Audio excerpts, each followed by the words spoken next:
Il est urgent de sortir d'un cercle vicieux où on est là en train de se plaindre.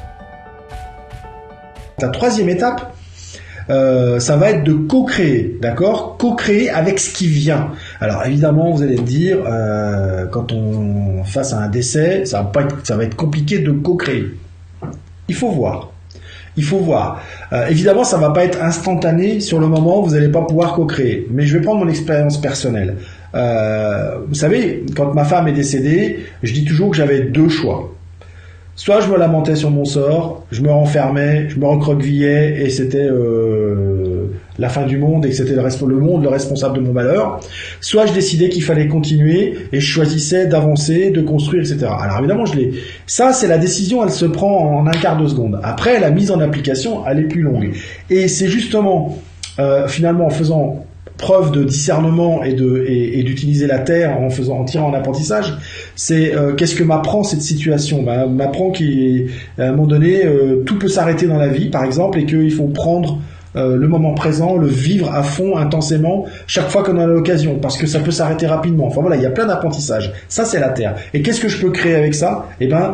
J'ai développé des capacités chez moi, j'ai créé des capacités à rebondir, à avoir de la résilience, à attirer de la résistance. La résilience, c'est la terre aussi, ouais, on est aussi dans la terre. À apprendre à créer avec le meilleur de ce qui se présente. Donc oui, les points positifs dans le décès de son conjoint, ils sont pas nombreux, mais à un moment donné, vous vous apercevez que si, parce que ça vous a permis de faire des choses que vous n'auriez jamais fait. Alors évidemment, on préférerait ne pas savoir ces choses et que notre conjoint soit toujours là, c'est pas la question. Mais néanmoins, il est plus là. Donc tant qu'à faire, autant prendre une décision qui va vous permettre, vous, de continuer. Parce que le truc, dans ce cas précis, de perdre un conjoint, qui est important, c'est de vous dire que lui, il n'aurait jamais voulu que vous abandonniez.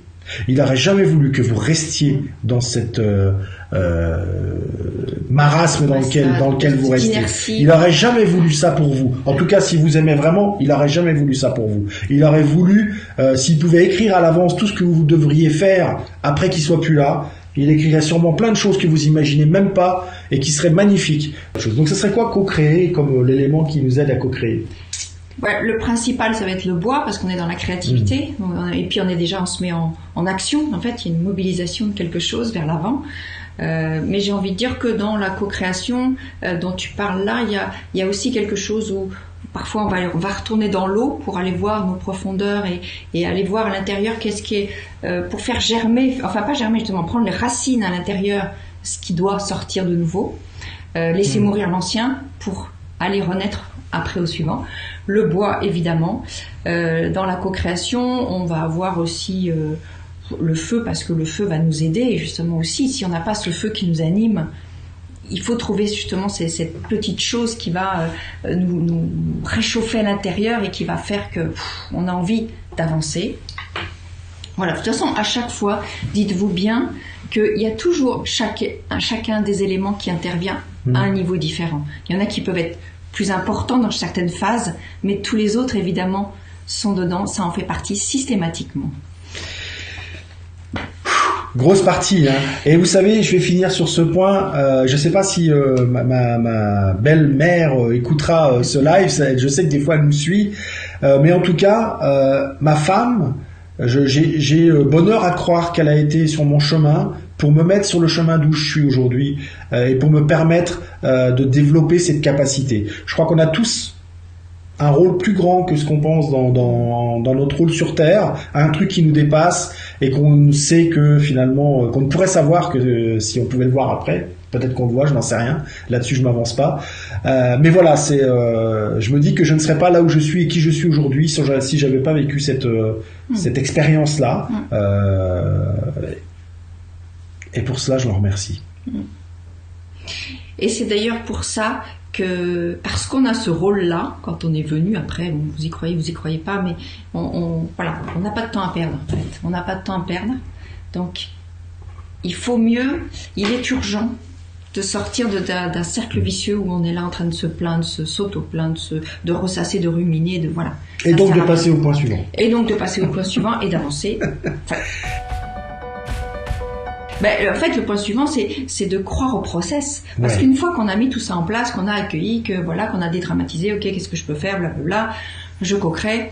Et puis voilà, après il faut faire confiance. Donc là on a vraiment le lâcher prise du métal qui nous permet de dire ok, là je m'adapte et puis je me laisse porter. J'ai confiance que ça va se faire. Il va y avoir du feu parce que la confiance aussi nous aide, de la terre toujours.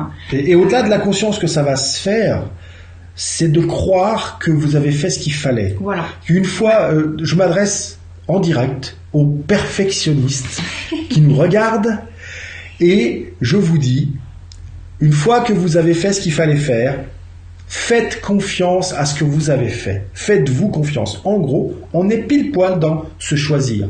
Choisissez de vous faire confiance à vous et pas à des critères d'excellence ou des critères de qualité qui sont externes à vous. Vous avez les vôtres. Faites-leur confiance. Une fois que vous avez fait tous les jalons que vous aviez posés qui devaient être faits sont faits, faites confiance à ce que vous avez fait. Croyez en vous. Croyez en ce que vous avez mis en place et au process qui est en train de se dérouler. En gros, soyez patient. Et là, on en a discuté tout à l'heure, c'est un bois équilibré. C'est la qualité du bois. La qualité du bois qui est normale, on va dire, le gars qui crée, mais sans trop être excité ou sans trop être complètement abattu. Normal. Le gars, il est dans le bois, il est bien. Là, il est patient. Il s'agace pas pour un rien et tout l'énerve pas. Il fait ce qu'il faut faire et ça me fait penser aux 4 accords Toltec en fait. Où on a faire toujours de son mieux qui est un des accords Toltec. Faire toujours de son mieux, c'est vraiment une phrase il faut bien redigérer et relire. Faire de son mieux. Faire de son mieux, le mieux, il est jamais le même pour tout le monde. Il est jamais le même à chaque instant. C'est votre mieux à l'instant où vous en avez besoin. Voilà. Ça évite justement quand on intègre bien cette phrase de se mettre la barre trop haut. La perfection n'existe pas, mais le perfectionniste, lui, il existe. Oui, c'est ça. C'est vrai, non mais c'est vrai, très très juste. La perfection n'existe pas. On peut toujours faire mieux. On pourra toujours améliorer une situation. Ça, c'est important. Là, on revient dans la terre. Tirer les apprentissages, faire un bilan et changer ce qui n'a pas fonctionné ou ce qui n'a pas donné le résultat souhaité pour avoir un résultat différent la fois d'après. Ça, on est d'accord. Mais il y a un moment donné où, dans la première fois, il faut lancer le truc. C'est ce que notre ami Martin Latulip appelle l'action imparfaite. Il faut accepter que ce qu'on vient de faire ne va pas se dérouler tout à fait comme prévu, mais c'est pas grave. En fait, il va pas se dérouler comme on l'imagine. Oui. Voilà, c'est là le faire confiance au processus. C'est ok, ça peut se dérouler autrement qu'on l'a prévu et c'est ok. Là, on revient dans la terre. Tirer les apprentissages, faire un bilan et changer ce qui n'a pas fonctionné ou ce qui n'a pas donné le résultat souhaité. On n'a pas de temps à perdre.